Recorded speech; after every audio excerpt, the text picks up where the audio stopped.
Ladies and gentlemen, members of City Council, please attend the call meeting of the City Council to be held in the 6th floor conference room, 801 Crawford Street, 5 p.m., Tuesday, October 22nd, 2013, for the purpose of a public work session. In addition, you may consider a motion to go into closed meeting by order of the mayor. Mr. Cherry? Here. Mr. Evans? Mr. Meeks? Here. Mr. Moody? Here. Ms. Simmons? Here. Ms. Randall? Here. Mayor Wright? Here. Mr. Rupp? Thank you. First, you guys look great. Really do. And we're going to get your photograph once we have Bishop Edmonds comes in. But George has an introduction to make first. I am happy to introduce to you, Mayor and members of council, Jeff Miller, newest member of our office. Jeff started working on Monday, and we're looking forward to getting many years of work out of it.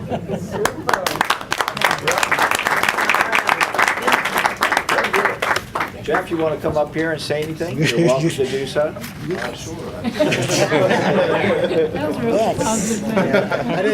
I didn't tell him he was going to have to speak. He didn't write that speech for nothing, did he? Vouch for that. Well, I'm originally from Connecticut.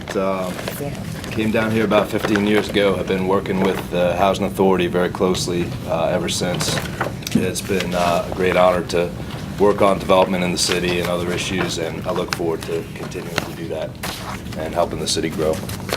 Well, thank you. Isn't that great? Yeah, absolutely. That's right. And Man, few words, big action. Jeff, for those of you who don't know him, is a resident of Port Norfolk, and he has a 6-year-old son and a 3-year-old son. So he's really adding to the Portsmouth family. Our population is on the increase. On the right. Yes. That's right. Back in July, we gave you a schedule. We told you that the city code requires us to make a quarterly financial report to council. And in the past, we haven't formally done that for the long past. And so we gave you a schedule going forward with the report being scheduled for tonight's council meeting. And this is a report primarily on the first quarter of the fiscal year 2013-2014. This is the munis document that covers all the revenues and expenditures for that period. It happens to be 333 pages, and we have distilled that down not to the 31 slides because the briefing tonight will cover more than just the first quarter. We'll also cover the year end for the last fiscal year that ended on June 30th, 2013. And we'll talk about some of the budget drivers that face us as we look to developing the budget for 2014-2015. And we're going to give you a more detailed briefing on that next month. But this document, we have put it on a flash drive, and we'll have flash drives for you so that if you want to look at the details that makes up tonight's presentation, you can do so. Again, it'll be on a flash drive that we'll pass out at the end of the briefing. So Carol's going to give you where we are at the end of the first quarter that ended September 30th, 2013 for the fiscal year, a lot of numbers here, 2013-2014. Okay. We'll cover the year in, and remember, we're in the process of doing the comprehensive annual financial report, which we refer to as the audit. So the numbers that we give you, and we're going to emphasize this a couple of times, for last year's budget are unaudited and they are subject to change. And then lastly, we'll look at some of the things that face us going forward for the next budget year. Carol?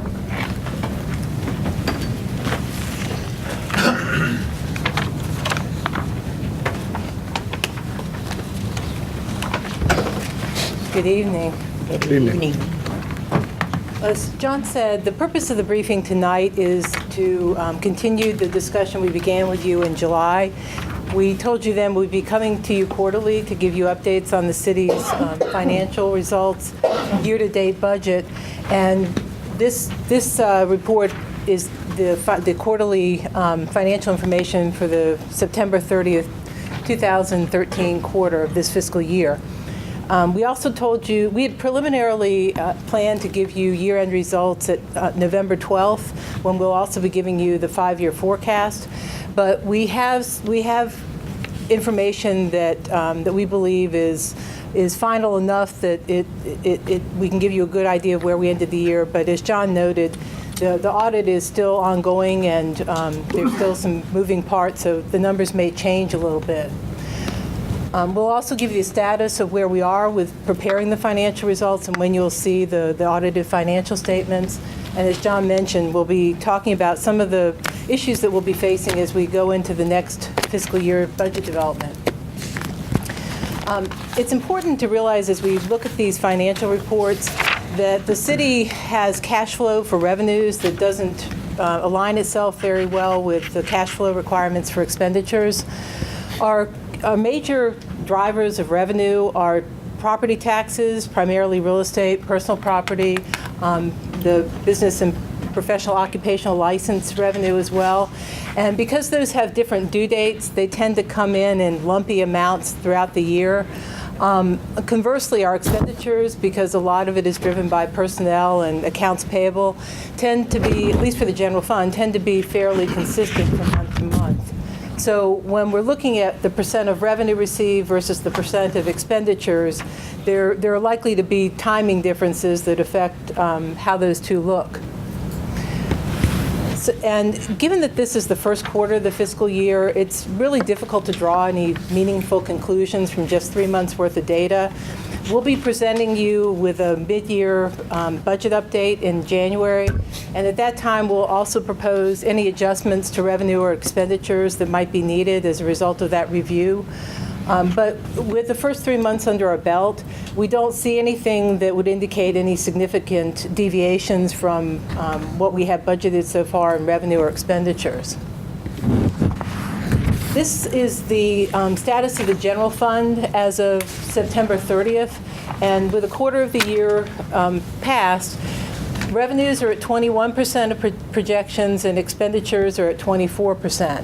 So we're on target because we have some revenue sources that we haven't received any dollars for yet, and that's to be expected.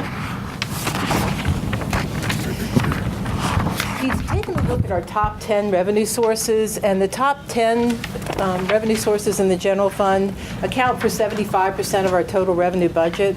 So by looking at these select group of revenues, we can get a very good idea of what our overall position is. And again, as we've seen with the overall budget, we don't see any indication that they are going to be performing other than as projected. But again, it's early in the fiscal year, and we'll have a better sense of what our financial position is when we get to the halfway mark. But this is our top 10 revenues, and you can see these are ordered in order of magnitude, top to bottom. The real estate tax revenue is budgeted about $85 million, and we've received 22% of that revenue source, which is about on target. The real estate taxes are due quarterly, and except for seniors, which have about a 5-day due date subsequent to the normal due date, and the Treasurer's Office continually does collection activity throughout the year, so that by the time we get to the end of the fiscal year and the 45-day accrual, he's been successful in collecting as much of that revenue stream as he can. Personal property tax is the $3 that's listed in the Munis report may be an anomaly because that's only due once a year on June 5th. So we other than supplemental billings, we don't expect to see any revenue from that until the end of the year. VDOT, you can see we're getting our quarterly allocation. The Personal Property Tax Relief Act is a fixed amount that is set by the state, or was set by the state with the enactment of the Relief Act. We don't receive that until after the end of the fiscal year, and then we accrue the revenue back to the prior fiscal year. The amount is fixed, so we know that that is the amount that we'll ultimately receive. And remember, that came about back in the 90s with the no car tax, so these two numbers relate to each other. The shared cost from the state is the amount that we receive in reimbursement for the constitutional officers' costs, and those are reimbursed monthly based on what's submitted. The Public Utilities Fund transfers almost $8.9 million to the general fund, and we receive that quarterly. Telecommunications tax is received monthly, and we're almost at a quarter of the year on that. Both the sales and use tax and the restaurant tax, the numbers that you see there only reflect 2 months, because the first payment that we receive in July is actually related to the prior fiscal year, and it's accrued back. So we're on target with both of those. And again, the B-poll tax, we won't receive the majority of that revenue until between January and March. And the next couple of charts just give you verbally or on paper what I just went over. Now, can I ask your estimates or your budget for your sales tax and restaurant? Is that historical data you're going off of, or? When we prepare the budget estimates, we look at not only historical data, but which actually has been kind of difficult to use in the most recent economic climate. But we look at what's been happening recently with revenue trends, if we're getting any new restaurants like Chick-fil-A, and and also looking at the overall state of the. We look at a variety of economic indicators to try to predict where we will, what the revenue estimate will be for Portsmouth. And we try, we try not to be overly conservative, but we also don't want to be overly optimistic as well. And to add what she said, we'll be giving you a budget briefing on what lies ahead, and you'll see a chart much like this. I know it's hard to see, but last year, as we're briefing you at the front end of the budget, we gave you on the top 10s what the trends have been for the last 5 years. So we do a trend analysis.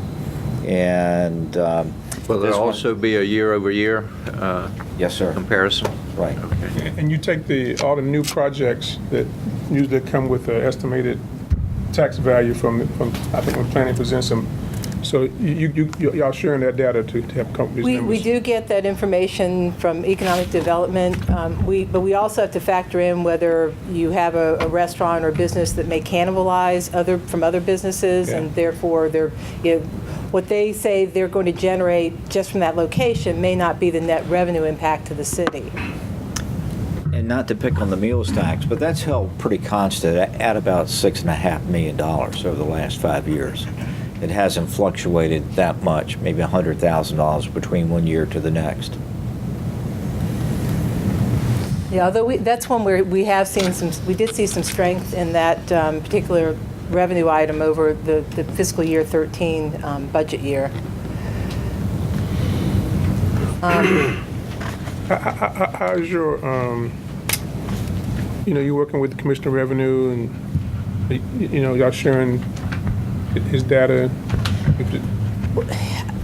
We're not able to see confidential information, but their office does provide us with monthly reports of what they've added on to the personal property tax. They go out and assess something, they come back and and when we get to the point where we're putting together the revenue estimates for the budget, I sit down with both the commissioner and the treasurer to go over what my initial take on revenue estimates is and get some feedback from them as to whether it's reasonable. I also do the same with Janie to get a sense of what we think overall assessed values will be, because obviously that drives our real estate tax revenue for the following year.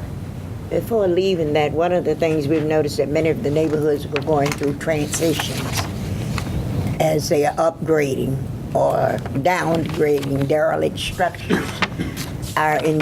Is there any way you can look at the comparisons that were like say 3 years ago compared to what we are looking at now, and what is the potential that we can anticipate towards marketing? Any question? Yes. You know what I'm looking at in terms of, it's we're tearing down. Are we bringing and building in something to subsidize to keep the market moving along? Because many of the areas are going through transition. Would that be reflected? Yes. Okay.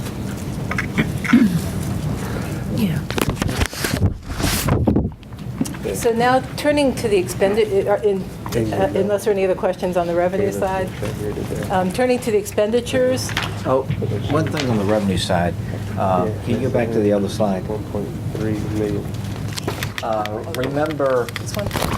on this, we have, each year we bring you back a resolution towards the end of the year that sets the percentage of that as it relates to our personal property tax. So that's something in the future. We don't know what that number is yet, but that will come much later in the fiscal year. So on the expenditure side, expenditures are tracking closely with the fiscal year as well. Obviously, we have some expenditures, particularly debt service, that don't track monthly. They're based on whenever the debt service due dates are.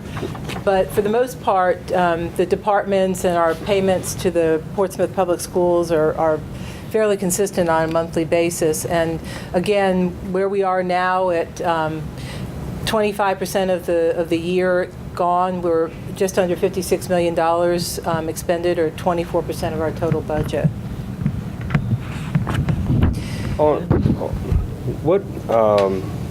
On your public works, they're 18%, and your non-departmentals, what causes those numbers not to be fulfilled, like to the 25 or 24%? On non-departmental, that also includes, part of that is the cost of the salary increase, which we are going to spread out to the other departments.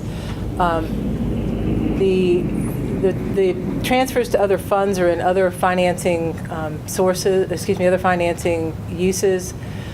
But we can get for you exactly, which ones are. Now, I'm just saying, why are they lagging?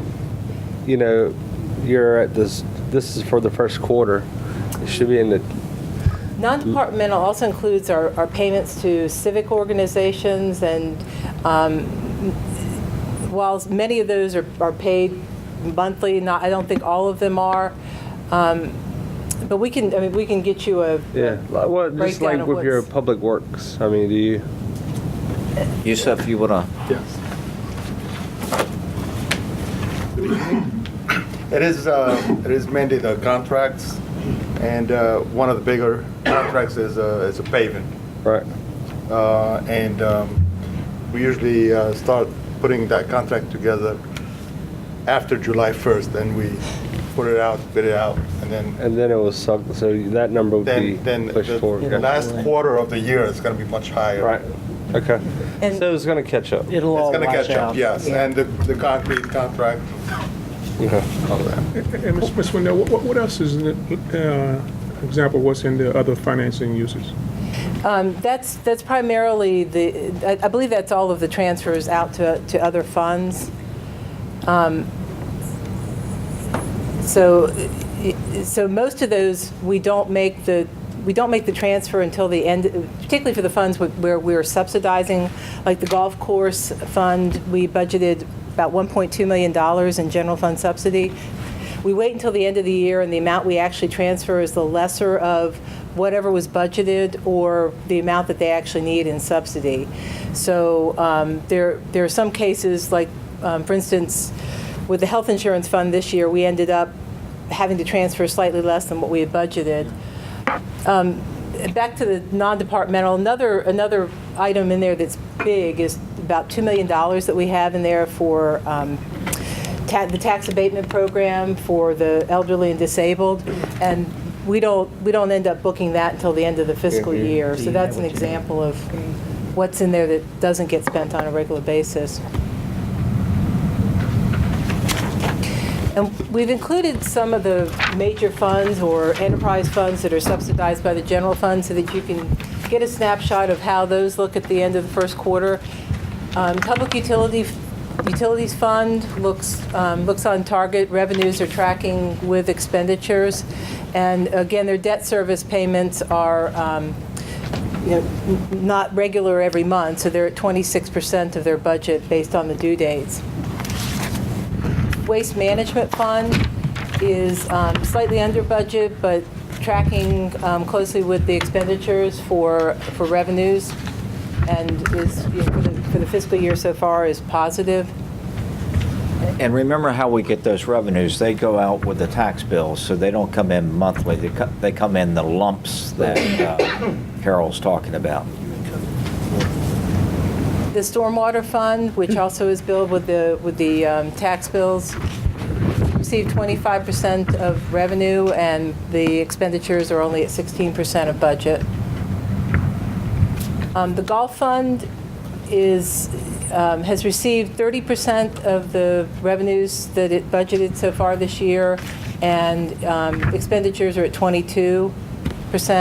And to answer your question, Paige, again, this is one of those funds that would come down on that line item that you were talking about. At the end of the year, we'll make the transfer. It'll be enough to make it R equal E.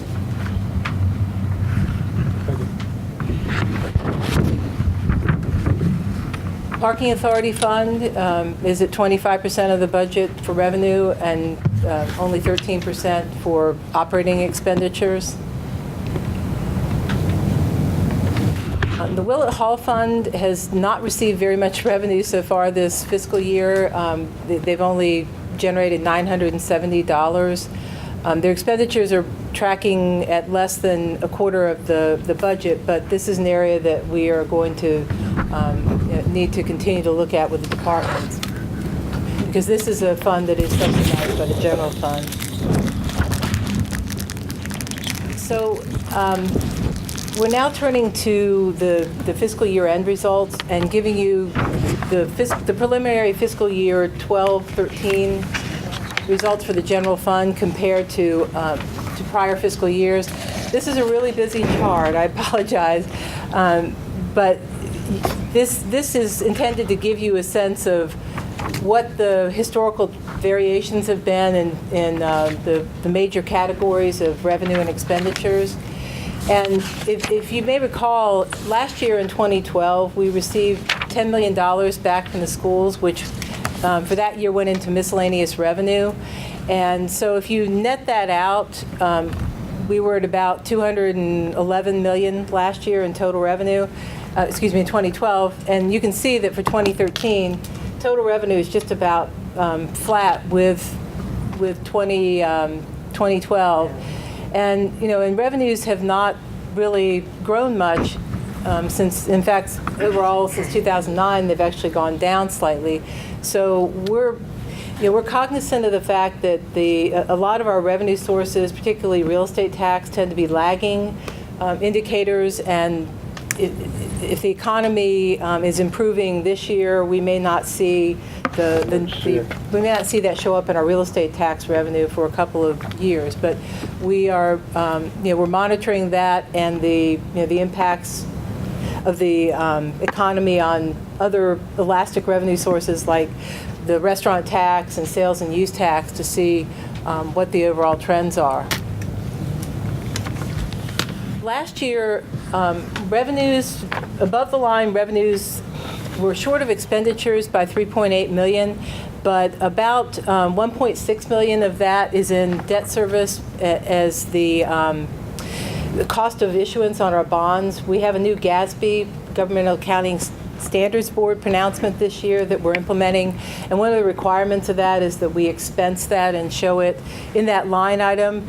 So we actually received bond proceeds that covered that cost. So if you net that out, the revenues were we're short of expenditures by not quite the 3.8 million.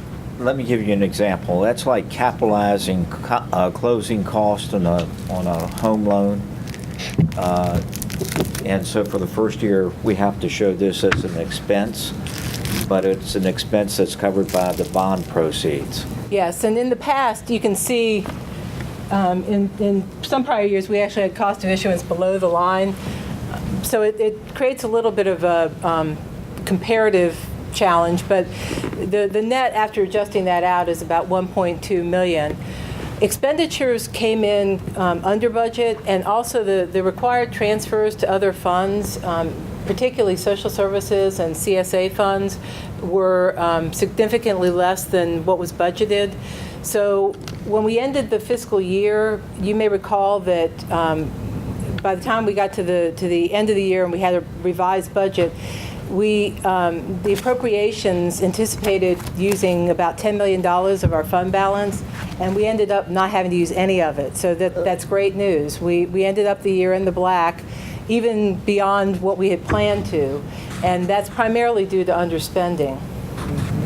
Revenues came in, well, and you'll see on the next slide, this shows the budget to actual, and you can see compared to our final budget, revenues were within 0.3% of the budget, which is, I don't think we could get any closer than that. And expenditures, you can see, were under budget, even with the cost of issuance anomaly in there. The transfers to other funds is a little difficult to see the comparison here, because this includes the net impact of all the bond issuances, and we transferred $168,322 in interest from the general fund to the retirement funds for the pension obligation bonds. But when you net that out, the transfers to other funds came in quite a bit below what was budgeted. So net, we added $265,000 to unassigned fund balance, and I think I've gone over the other points. The expenditures were below budget by 2.7%, and the transfers to other funds, when you take out the debt issuance impact, were $3.7 million less than budget. So, as you are aware, Council has a policy that you maintain a 15% of the following year budget level for your fund balance. And when you net the restricted fund balance out and the 15% policy limit, right now, based on the preliminary results, we're projecting $18.7 million in available fund balance. We would strongly recommend that, given the fiscal constraints and some of the budget drivers that you'll see in a few minutes, that if Council wants to consider using any of that money for one-time costs, that you consider that as part of the overall budget discussion. We'll be presenting, as I mentioned earlier, a 5-year forecast that will show some trends, and our revenues are remaining relatively flat and not growing at the same rate that our projected expenditures are. So we're going to have to continue to work on strategies to ensure that those two lines, revenue and expenditures, stay the same over the long run. Just to stop you there, the excess, now we decide what to spend it on, under what conditions do we use it, and that never has been done. We say, well, rainy day fund, save it for a hurricane, a flood, the locust returning. There is no priority list of, okay, when we have a surplus, and I feel that we should put it back into the community in some shape or form for the betterment of the citizens. You obviously can't use it to lower taxes, because it's not reoccurring. You don't know whether it's going to be there from year to year. But years that we are fortunate to have a surplus, we need to look back on the priority list and say, okay, these are the things that Council has decided that we can spend it all on. Now, what's the consensus? And as we discussed with you, we were debt financing some maintenance activities. We've stopped that. And we have debt financed some very small capital projects, which we're cash funding. And remember what we're doing in the utility fund, we're cash funding all the capital improvements this year. And it looks like the early results looks like we can go another year before we go back to the bond market. And when we do go back to the bond market, we're looking at revenue bonds. Remember that. So we have an opportunity to think about how we can best use these funds. And it might be a departure from debt financing small things and cash funding those instead. But we gotta have some other conversations too. You got the old PEP sitting out there. You got, And we'll talk about that. Yeah, you got the seawall, you have, you got the Churchton Bridge. We got a lot of Be stuff quite a sitting out list. there. yeah. We could throw around tonight, but that's probably not a conversation for tonight. But Well, that's why we say that when you look at this, you need to look at it in the total context of the budget, both the operating budget and the capital budget. I think also, John, we need to look in terms of neighborhood priorities. Yes, ma'am. Because they are the ones footing the bills, and they are the ones who are having the inconveniences when certain things have not been taken care of. You know, we want to keep businesses moving along, but the individual who's paying the taxes, the homeowners in the communities need to find some way of having relief also, because they have to survive. And just to amplify what John had said, it's very common in many cities to use at least a portion of the year-end surplus to cash fund capital projects that are really ongoing in nature and maintenance items. And that's what we did with this budget. We took $4.5 million of prior year fund balance and used it to cash fund projects or maintenance costs that really should be cash funded and not debt funded. We should really only be debt financing things that have a useful life that's at least as long as the debt period that we're amortizing them over. And the second point is the bond rating agencies look very closely at fund balance and overall level of fund balance, not just the 15% policy limit. And they, of course, would like to see us continue to build fund balance, and obviously that there's a trade-off between that and the needs of the community. But that's why it's important to have the whole picture in deciding how to allocate what's a limited resource.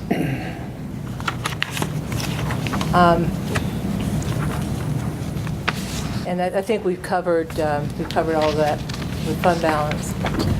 So turning now to some of the budget drivers, we're beginning the planning process for the upcoming fiscal year 2014-15 budget and beyond. We have some challenges that we're going to need to address as part of the upcoming budget. There were some one-time monies that were built into the budget, and this does not include the cash funding of capital projects, because that's an acceptable use of one-time money because it's a one-time in nature expenditure. We built in $3.4 million in revenue into the budget that was expected to be returned from the schools, and given their budget this year, it's probably unlikely that we will continue to see returns of unspent money to the extent of the dollar extent that we did this year. We also used $1.3 million to add on to the adopted budget.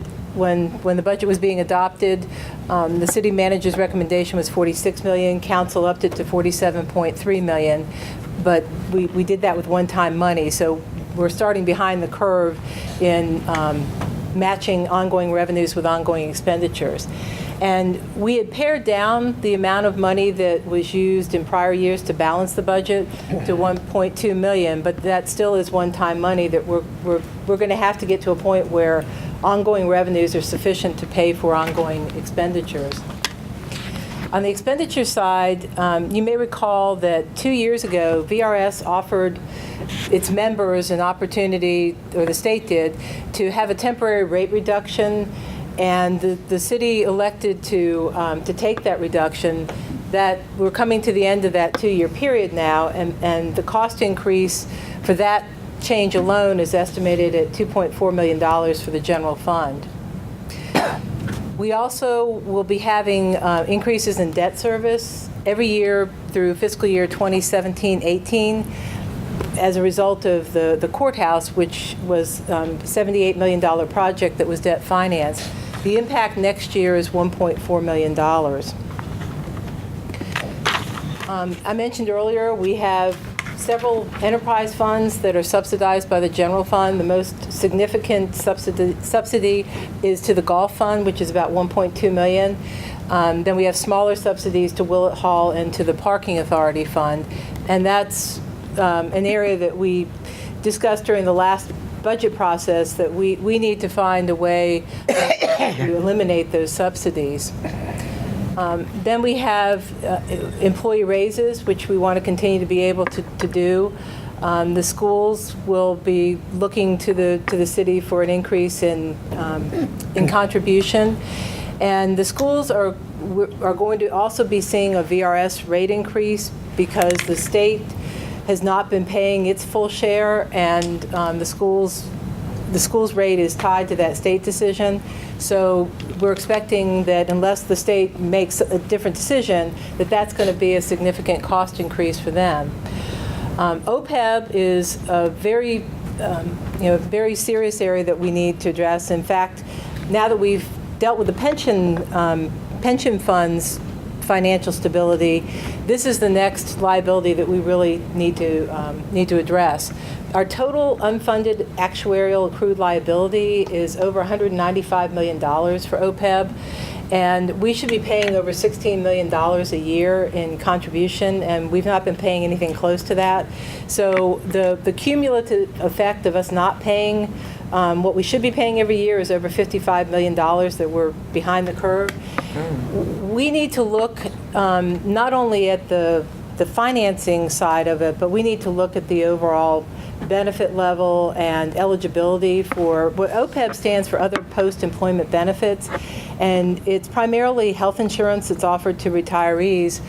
And we are evaluating some options to have our OPEB liability and our retiree health insurance offerings be more consistent with what our neighboring cities are doing. Most of them have minimum service requirements of around 25 years.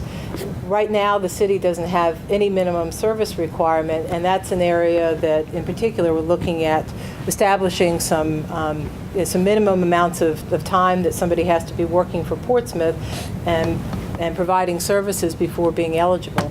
So we'll be coming back to you with some more information on OPEB when we do the 5-year forecast as well. Yeah, and soon. This is not something that's way out there. This is something that we've been working hard on. And let me talk about health insurance. Right now we have a blended rate, which means that whether you're a retiree or current employee, you pay the same if you're paying. And that's not fair. We can separate it into 3 buckets. Active employees, retirees prior to the age of 65, and retirees after the age of 65. Our biggest cost are retirees before 65. That's a big cost there. At 65, one is eligible for Part A and all the parts of Medicare.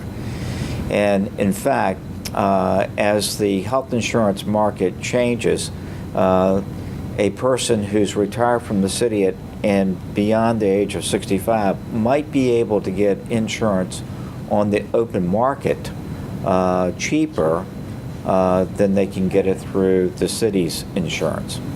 So we've been looking at this very carefully. We've done a lot of analysis, and we'll be coming back to you next month with a way to greatly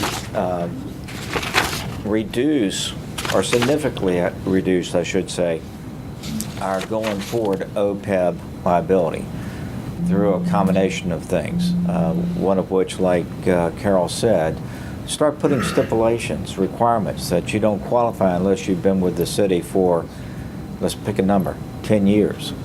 And things like that will certainly cut down on our liability. But when you talk about $195.6 million, that's something that we've got to address, and we are addressing it. Will the Affordable Health Care Act have any impact on our insurance? We think we've asked that same question, and there are actually insurance companies that are advertising zero premiums for people who are above 65. And so it's a combination of the existing Medicare plus the Affordable Health Care Act. We hope that we can show, and it's an education thing. Why pay a higher premium if you're a retiree at the age of, let's say, 70, if you can get something much cheaper on the open market? And so instead of going from a defined benefits plan, which we have, we go to a defined contribution. And so we know exactly what that cost is for the retiree.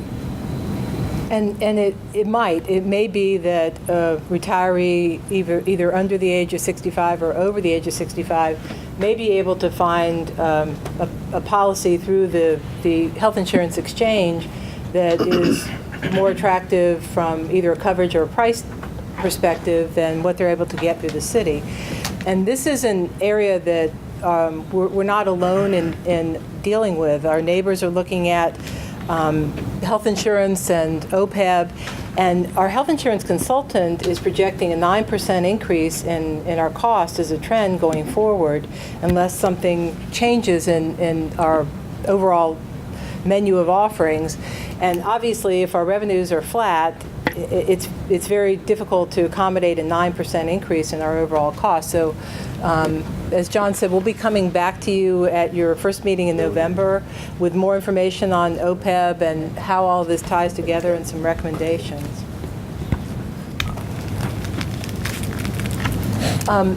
Just to give you a reminder of our fiscal year-end timeline, we ended the fiscal year on June 30th. We've been doing accruals and preparing work papers for the auditors. The auditors are here on the 5th floor, and they're actively going through all of the city's financial information. We are targeting to prepare a draft set of financial statements by the end of this month or beginning of November, which the auditors will then put through a review process and their quality control review. We hope to have the CAFR available by late November. That's our goal.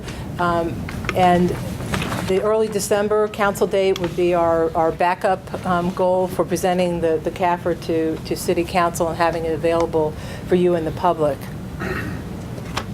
And this is just a reminder, these are the same slides that we had up on the screen in July. These are the dates for our quarterly financial reports to council. We had planned to give you the preliminary year-end results on November 12th, but we're able to give you those early.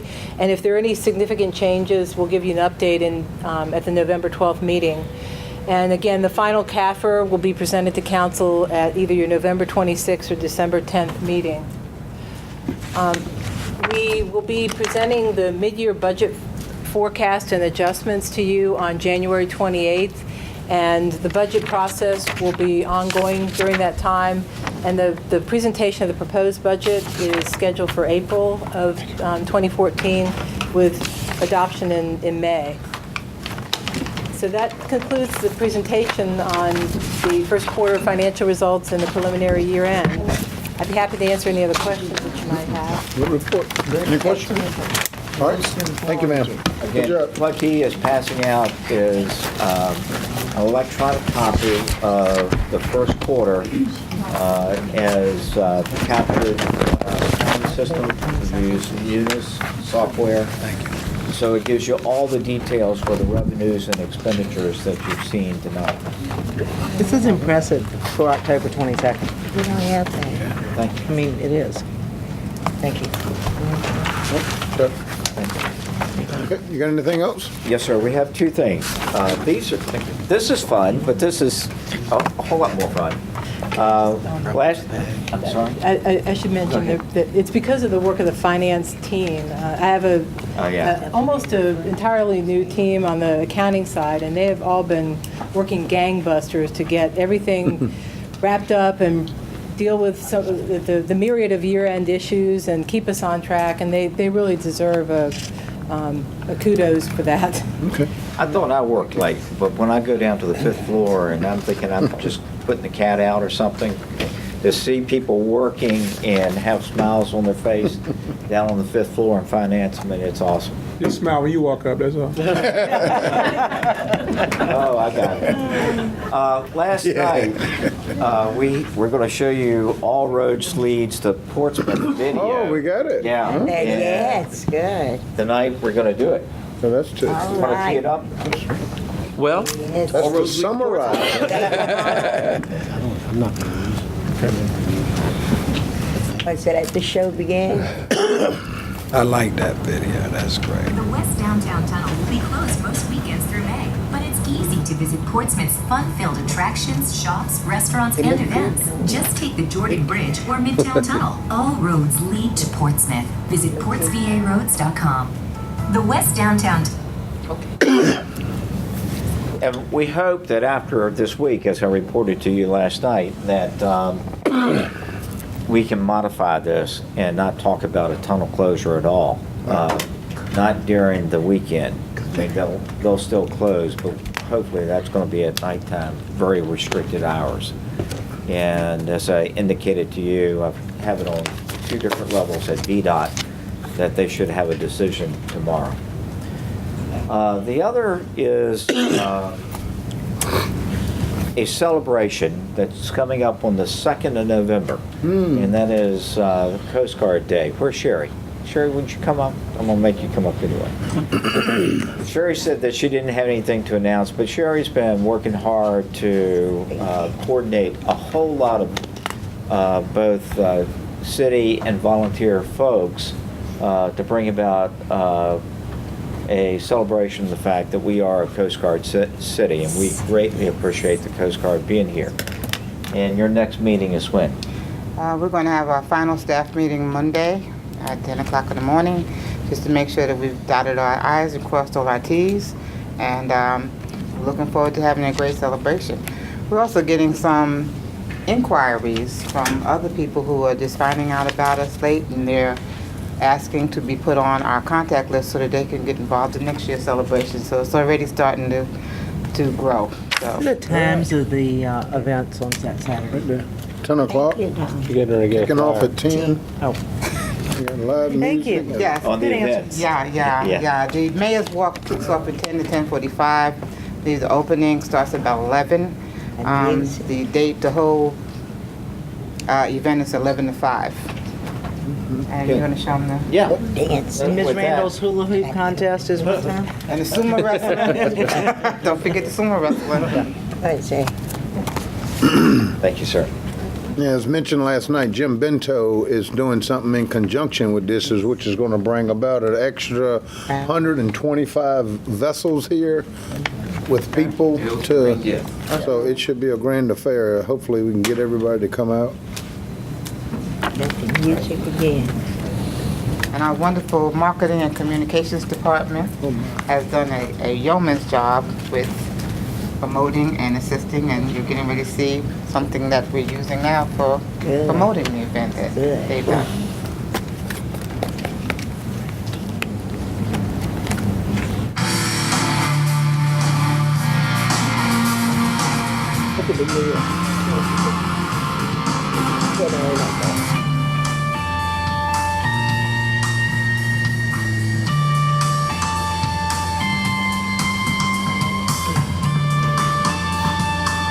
Who's that, Olivia?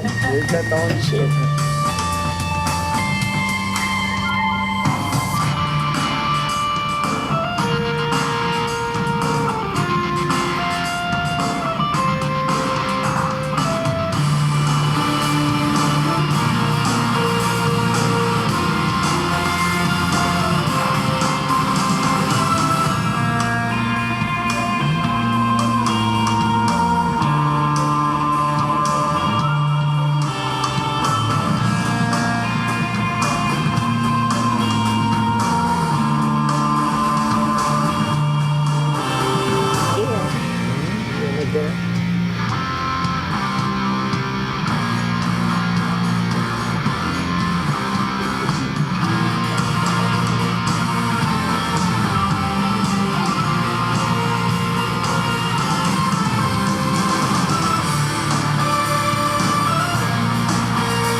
Nice beat.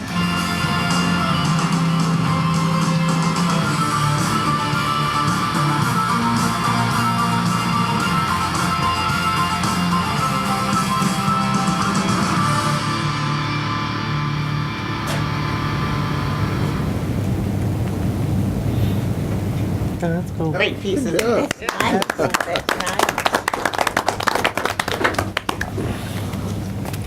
Wasn't that cool? I mean, Yeah, this is that's part of real what makes nice. Portsmouth a great place. Yes, it's And nice. just think about what we talked about last night, just making this town alive. And good job to you and Wendy and the staff for putting this together. And this is actually playing on YouTube, so it can be seen worldwide. Also PCTV. Yeah. Now, this concludes everything, and I just wanted bring up one thing that I sent you last week, and that's an email, and I thought it was so important I sent you a paper copy, and that's on the what the Transportation Planning Organization did at its last meeting. We're very much concerned about the process, and Bob, if you will come up, we're concerned that there's not enough civic engagement, public civic engagement in setting these priorities. And that's because we're getting the list very, very late in the game. And it does, when you're looking at several billions of dollars worth of projects that go out 20 years, there needs to be more than just a half a week or just a morning That's briefing. right. It needs to be several months that are cranked into the process. And Bob can tell you that there is in place structurally a process that involves, and I keep using the word process, it's not do the process just for the sake of the process. You do the process because you get involved in that. You get involved with people who spend their academic and professional careers in transportation planning. It gives an opportunity for the public to weigh in and say, no, Project 14 is higher than Project 2 on the list. And again, share with council just a couple of the concerns that we have about the current structure. Is this stuff voted on? Sir? Is it voted on or just talked Well, about? it's voted or- on, but as Bob will tell you, Representation at the table. That's all it is. when you get it the day that you're, Who voted for us and how do we vote? we voted for it. And you got to remember the criteria. The criteria in the new legislation said it had to be a new project. And it's got to relieve congestion. You can't use it for old projects. And it's got to be directly related to congestion, relief of congestion.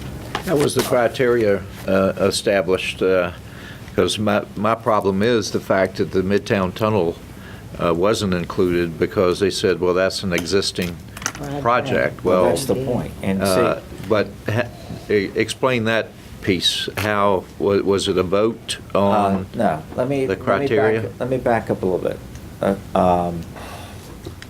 The TPO, several years ago, within the last 5 years, went through a scoring process in which they rated all the projects in the region. Okay? And it was very scientific.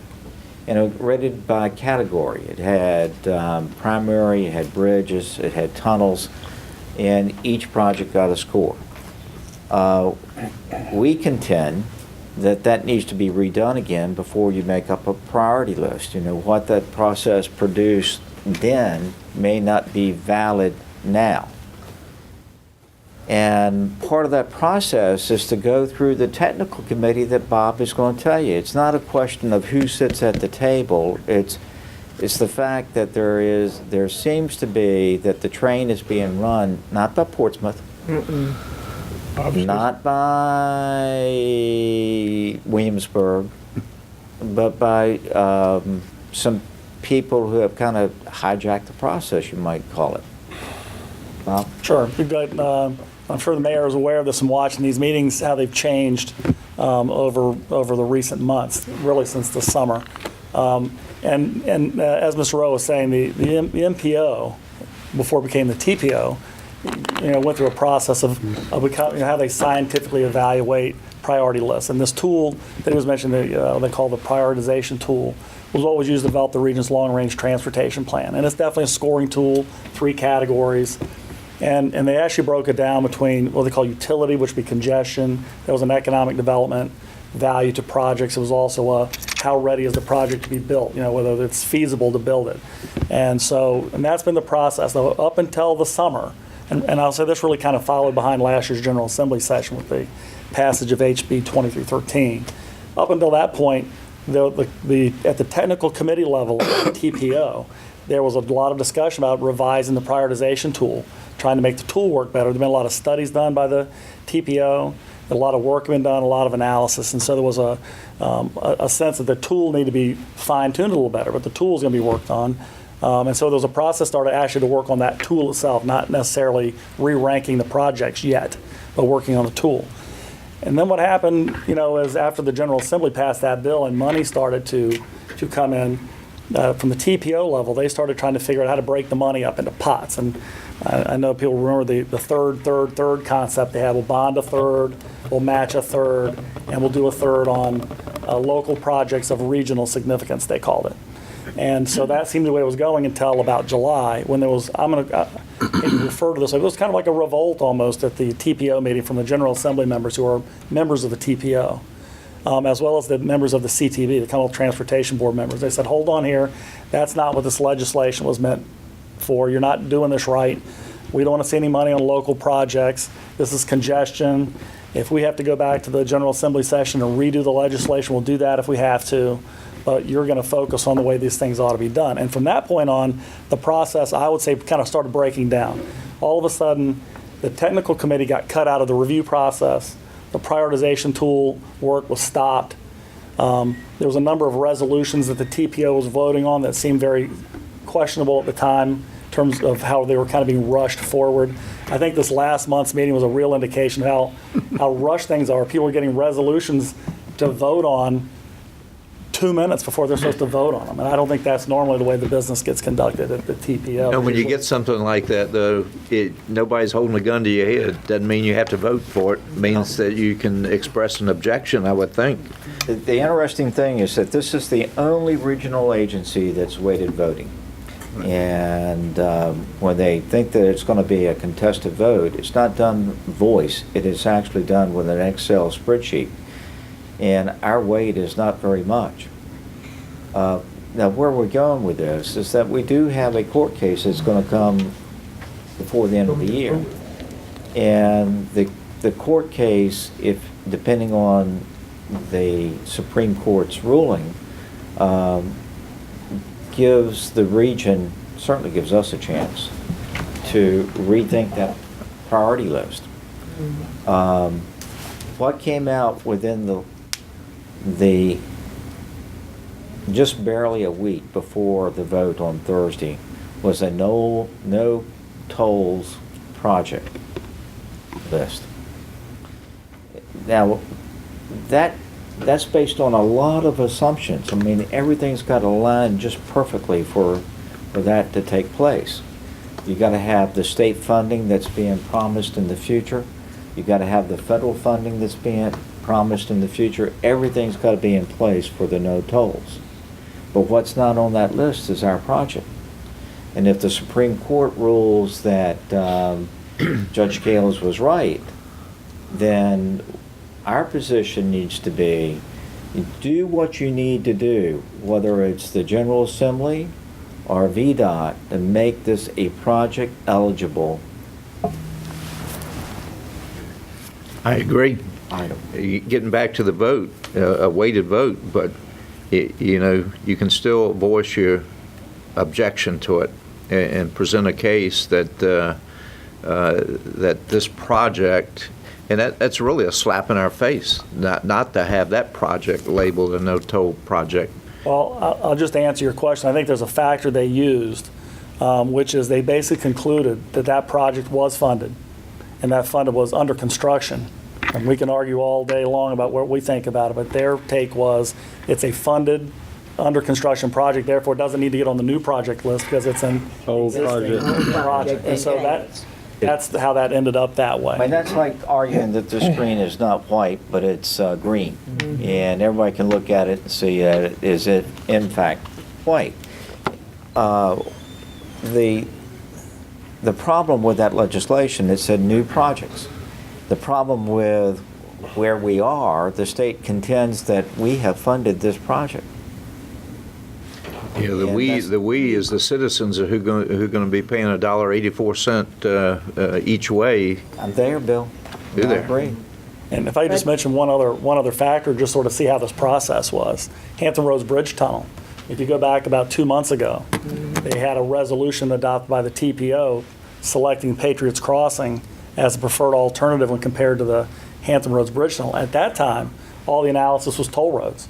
So all the traffic was being sort of adjusted in the modeling based on the tolling concept. Well, in this no toll concept, they said, well, we're not going to consider the Hampton Roads Bridge Tunnel because you've already selected Patriots Crossing, even though the circumstances for the selection of that resolution were based on completely different traffic assumptions. And that's why this technical committee review and a properly vetted process are so important. And if you want to really bring about change, you get allies, and there's a change in the leadership that's going to take place at the very next meeting. And we need, as you saw in my email, we need to exploit that opportunity. We've talked about that. With the new chair coming in is McKinley Price from Newport News, and the vice chair is going to be Linda Johnson at Suffolk. And I think they share our concern that we want to make sure this thing is properly vetted and we bring it through the technical committees and make sure everybody's voice is heard, because I think a lot of us smaller cities are in the same boat, and you feel like you got at the meeting and it's already been decided. And again, he's right. We've got 2 votes out of 16 jurisdictions, it's over 30-something votes. So even if the smaller cities all said they don't want to do it, if the larger ones had the right votes, it still would go. So, But if we continue to vote for something that we know is not a benefit to Portsmouth, you know, I hear what you're saying about got a new chair in smaller city, but if everybody continues to vote to go along to get along, nothing's going to change. I don't Well, think that's that was it. not I think, his. no, it's not. But I think what John was alluding to, the General Assembly came in and pretty much disrupted the whole meeting.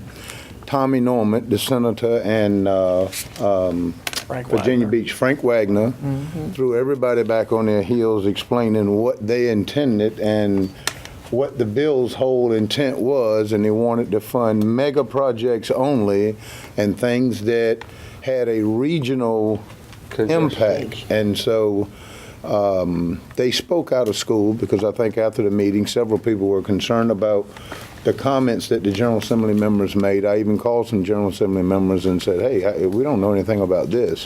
And so anyway, they're exactly right. And the way to do that is to make sure we get allies and get enough people to make sure that those type of things don't happen. But we've tried to do the rescore, and then I think they've got a super majority that says they don't want to do it. I think we brought that up a couple of months ago, and so they don't want to rescore.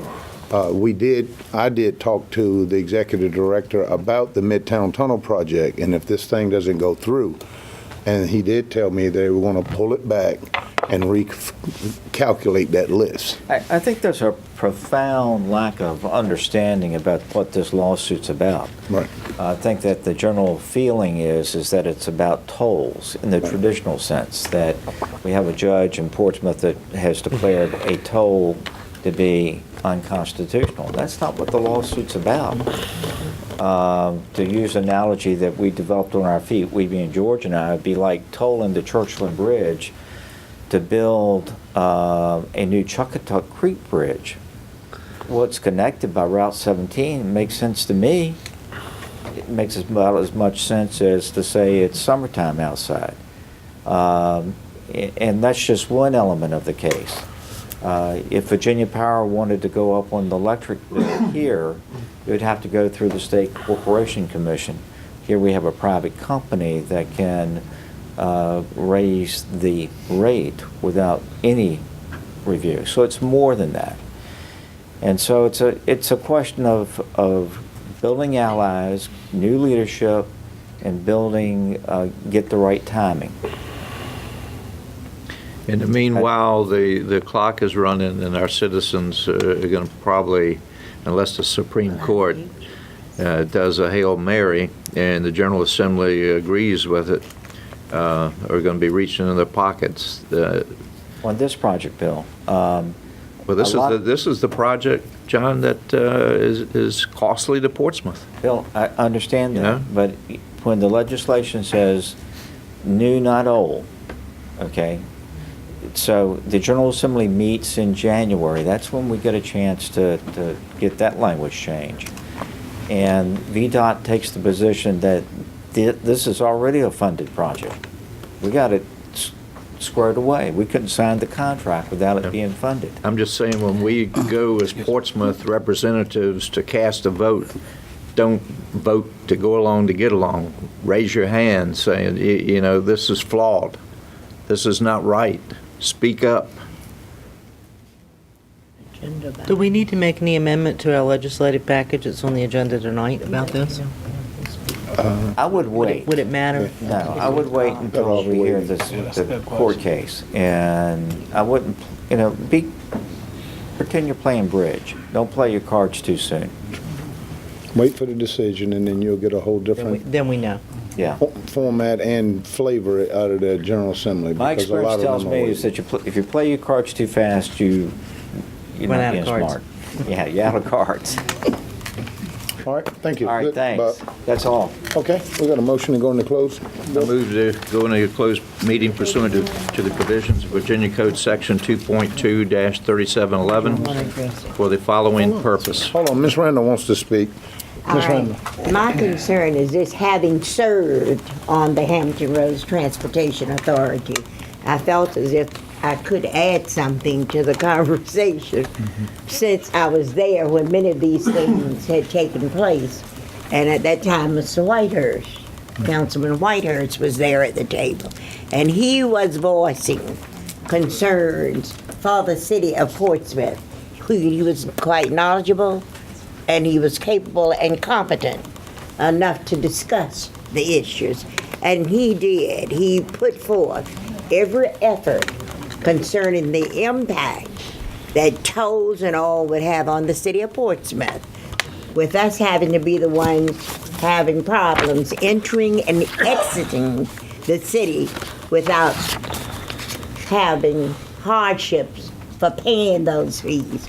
So I think that what we need to do is to focus through on that. We have not had the voice at the table of the Transportation Board. I'm calling it the way I see it. And I sat there on the board and watched it. And the majority ruled, and as a result, we were blocked out. But we could have been further ahead had we come together with a regional consortium, because the other cities are impacted too by it. But we were so intent on doing it our way, sometimes we close doors that otherwise would have been open. But we have to be foresighted enough to see what's going to happen.